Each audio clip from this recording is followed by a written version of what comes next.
Hey, how's it going, everybody? Iggy here, the Mind of Iggy.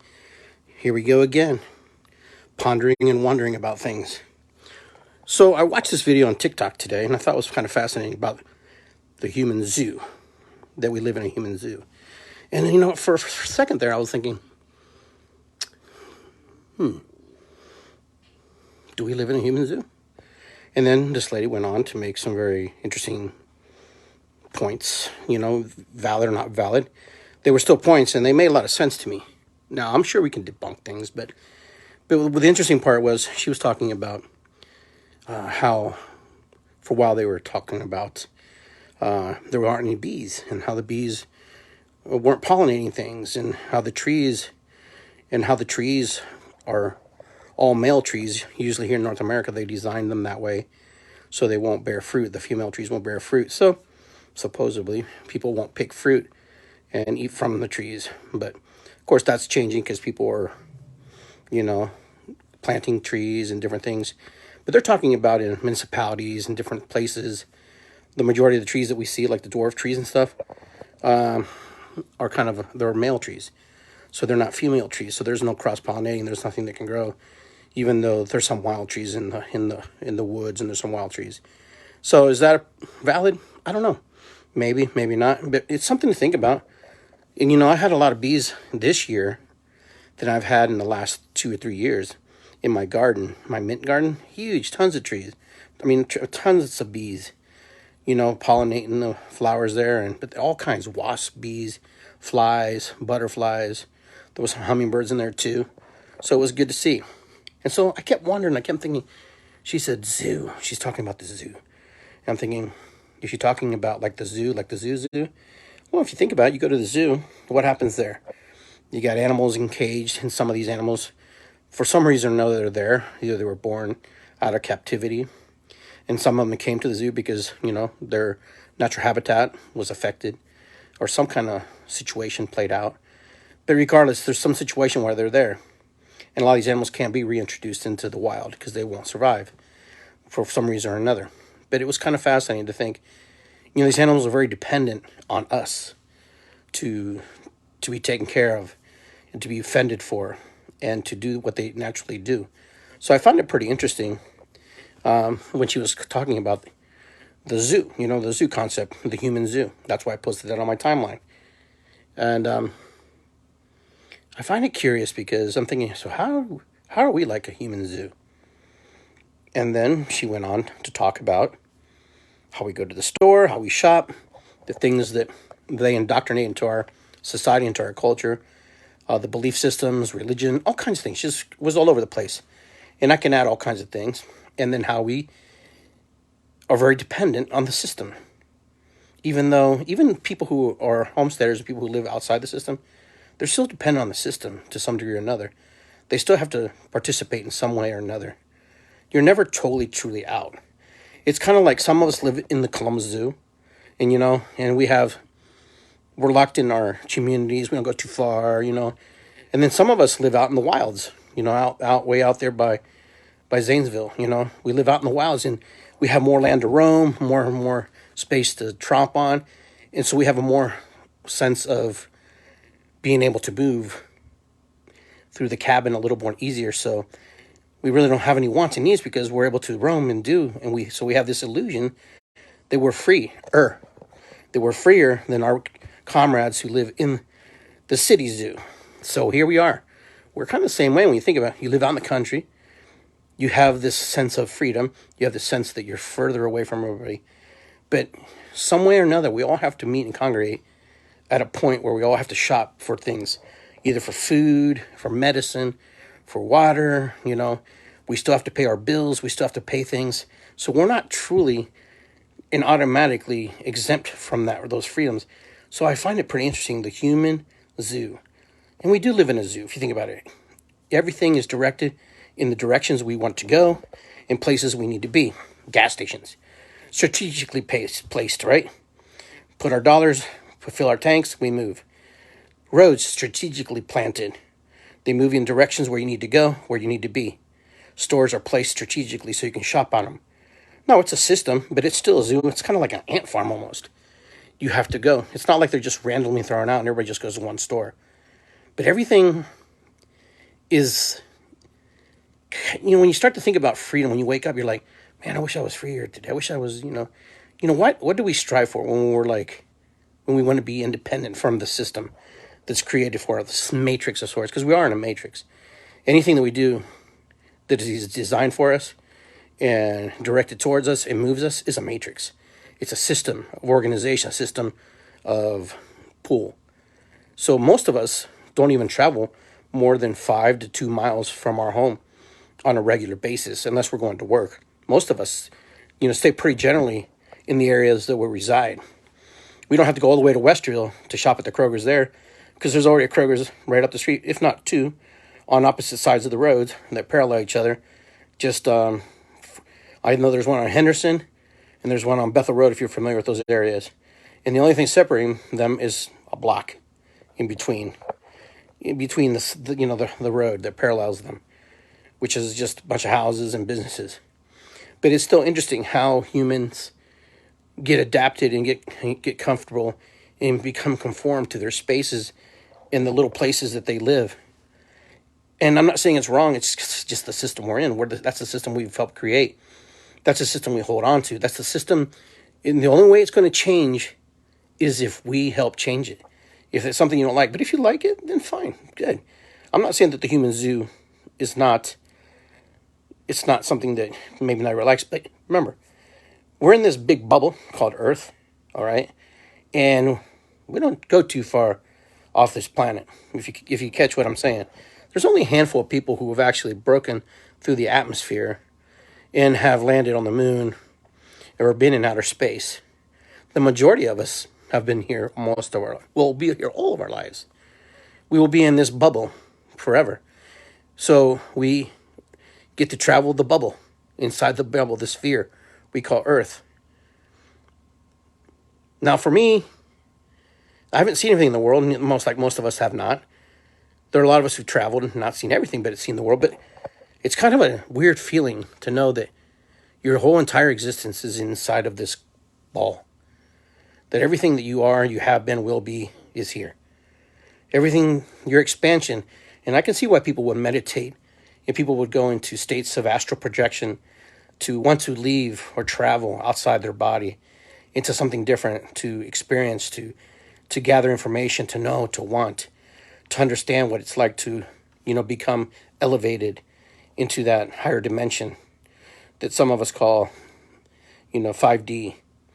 We're in this 3D. The 4D is the plane where things are of existence and they don't necessarily see each other.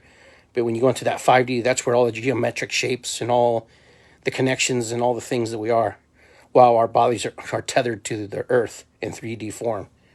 So our physical body doesn't necessarily travel outside the 3D realm, but our mind, which leads us to believe what is real. Is our mind real? Is what we're thinking real?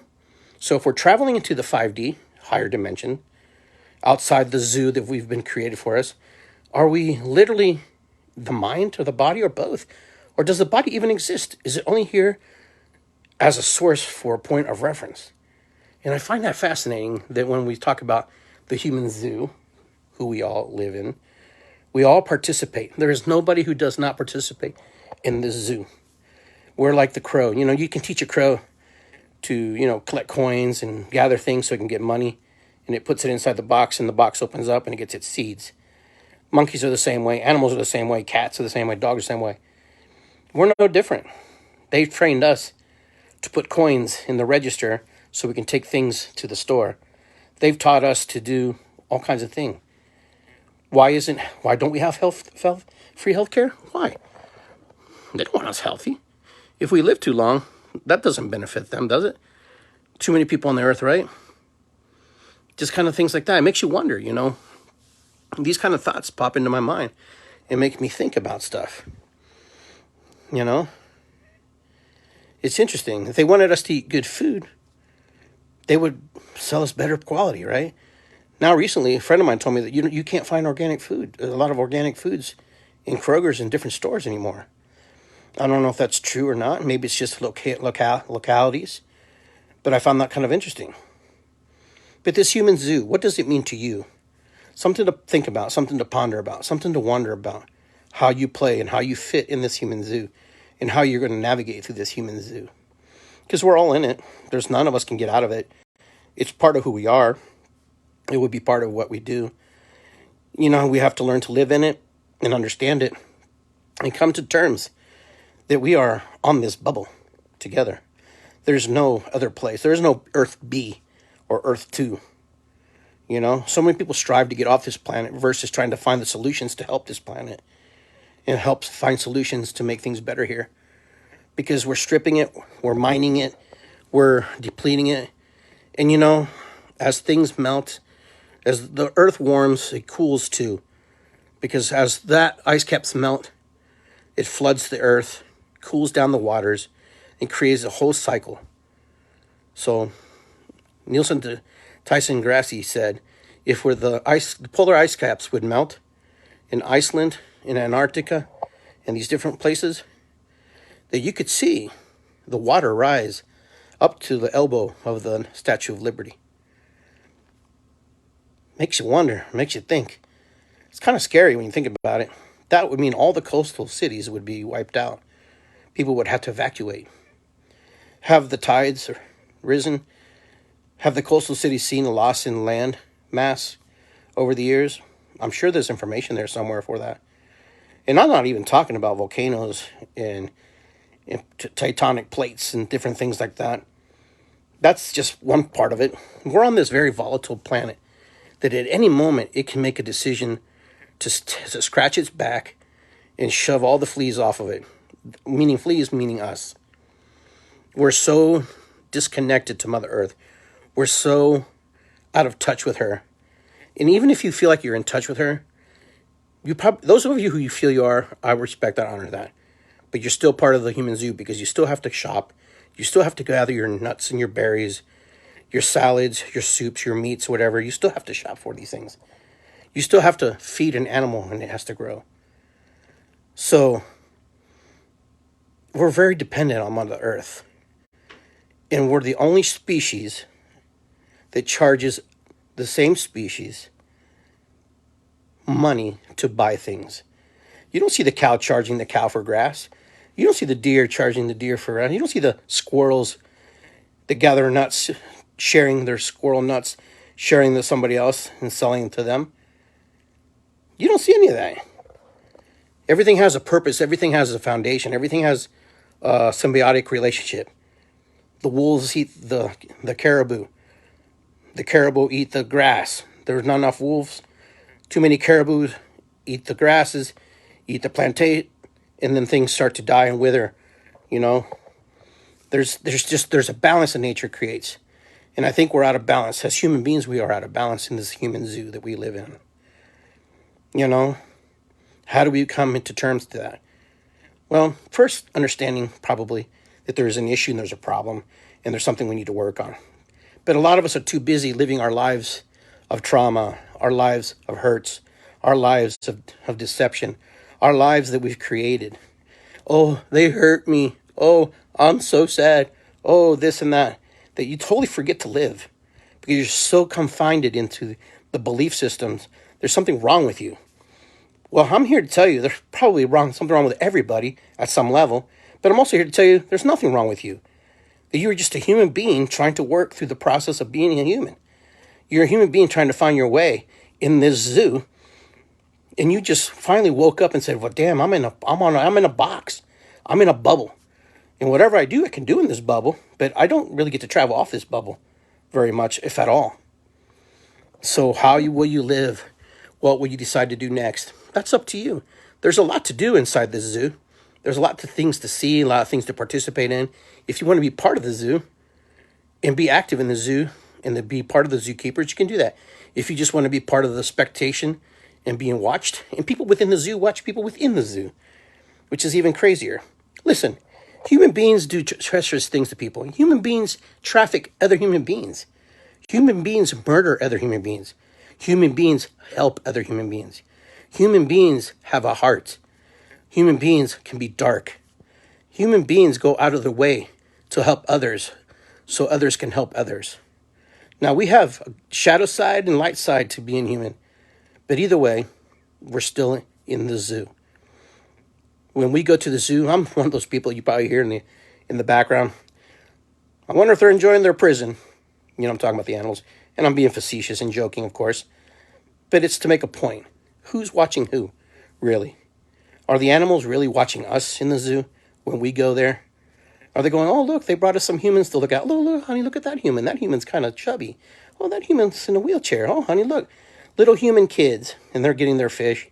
And they're just relaxed, doing their thing. Who knows? Maybe that's just my idea. A Mind of Iggy, my fantasy. My creation in my mind. But regardless, these are my thoughts. This is where my thoughts go sometimes. And that's okay. And we should think, and we should ponder, and we should wonder. It doesn't mean it has to own us, but regardless, the human zoo is real. The human zoo is something that we're part of. And the more we realize that, and we accept that, and learn how to navigate that, it might make it easier versus trying to be frustrated and compounding the problems and pressures on it. Anyhow, I'm Iggy Garcia. All right, with the Mind of Iggy. Guys, stay strong. Do your best. Ho'oponopono motakuyasin. Much love. Just do the best you can. It's good to be here. Always remember that. Never forget. It's good to be here. And, you know, say hi to somebody. Forgive yourself. Forgive others. Trust and love. And trust that we're on the right path to do the best you can. Sometimes we can only take care of what we have in front of us, and that's us. And you know what? And sometimes that's enough to build on the story. And then people will come and go in our lives, which is normal. That's part of humanity. That's part of life. But sometimes people stay for a season. Some people stay for a lifetime. Some people stay for 5 minutes. Regardless, we're all connected. We're all one. We're all in this bubble together. And when this bubble bursts, we all go together. It's good to be here. Peace and love. Take care, my friends. Have a wonderful day. I'll talk to you soon on The Mind of Iggy or Iggy Garcia Live. And I'll see you at the Drum Circle at Mystic Nirvana at 7 p.m. in Westerville this coming Friday. And then at Schiller Park this Saturday. All right. Talk to you soon. Be well.